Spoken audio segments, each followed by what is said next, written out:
Bonjour à tous et bienvenue dans ce nouvel épisode de Business Africa. À suivre dans cette édition, digitalisation et optimisation des règles douanières en Afrique, les guichets uniques pour le commerce extérieur du continent se lancent dans l'opérationnalisation de la zone de libre-échange. Avec des pertes estimées à des dizaines de millions de dollars chaque année sur le continent, la contrefaçon des médicaments pèse lourd sur la balance. Taux directeur inchangé pour la 7e fois consécutive au Kenya, la Banque centrale annonce un resserrement de la politique budgétaire et la réduction de ses dépenses. Optimisation des règles douanières en vue d'une véritable opérationnalisation de la zone de libre-échange continentale. C'est ce qui ressort, entre autres points, de la 7e conférence internationale des guichets uniques pour le commerce extérieur. La vingtaine de pays et organisations présents à cette rencontre se sont également penchés sur les moyens de relever les principaux défis du commerce international, y compris la question du commerce électronique et des échanges sous-régionaux. Le compte rendu de William Bayha et Philémon Ballet. Digitaliser les opérations de dédouanement et de transit en Afrique. Réunis mi-septembre au Cameroun, les guichets uniques du commerce extérieur du continent ont appelé les États à saisir l'opportunité du commerce électronique pour se connecter à l'économie mondiale. L'idée est d'abord d'accélérer le libre-échange entre pays africains. Nos États sont engagés dans le processus de la dynamisation des échanges intra-africains. Vous savez qu'il se pose de ce point de vue des problèmes d'infrastructure, infrastructure physique. Or, ce problème-là peut être contourné par le biais de l'électronique. Le taux de pénétration de l'e-commerce en Afrique se situe autour de 2%. La faute à des procédures trop longues au niveau des ports. Des procédures elles-mêmes victimes d'un développement encore embryonnaire des infrastructures de télécommunications modernes. Je dis qu'on parle d'e-commerce en Afrique, les populations découvrent ce nouveau service-là et découvrent la digitalisation, première chose. Ensuite, le deuxième sujet, c'est l'accès Internet. Quand on parle de digitalisation, on parle également d'accès Internet. Aujourd'hui, la couverture Internet en Afrique n'est pas encore au niveau qu'on souhaiterait avoir. On a une belle évolution, certes, mais on souhaiterait que ça aille beaucoup plus vite.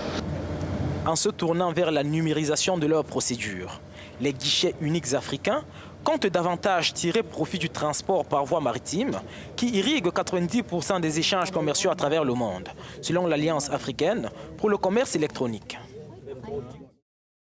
Et c'est dans le cadre de cet accord que nous avons rencontré Isidore Biha, le directeur général du guichet unique du Cameroun et président de l'Alliance africaine pour le commerce électronique.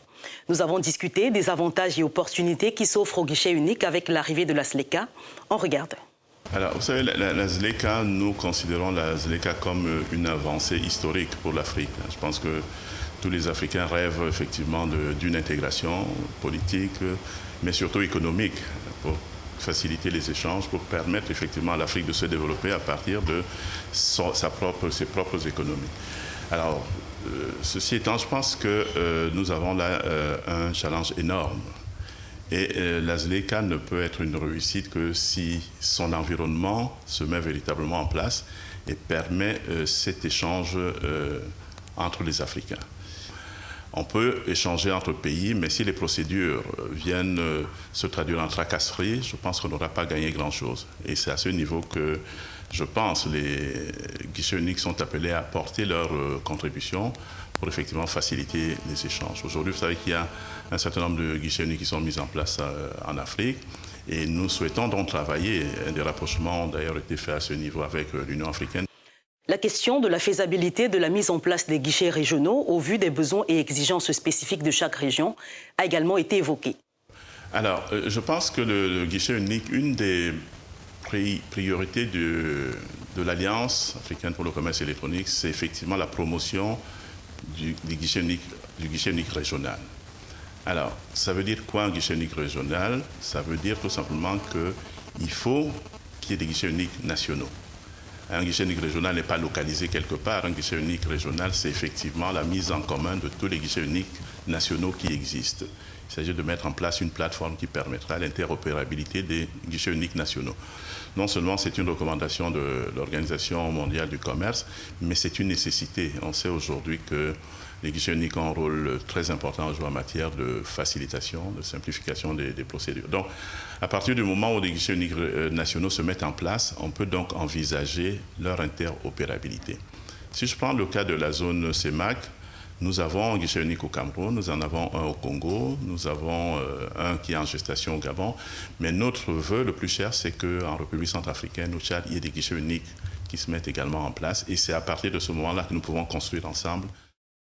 Au cours de cet échange, il a aussi été question des indicateurs internationaux tels que le classement Doing Business.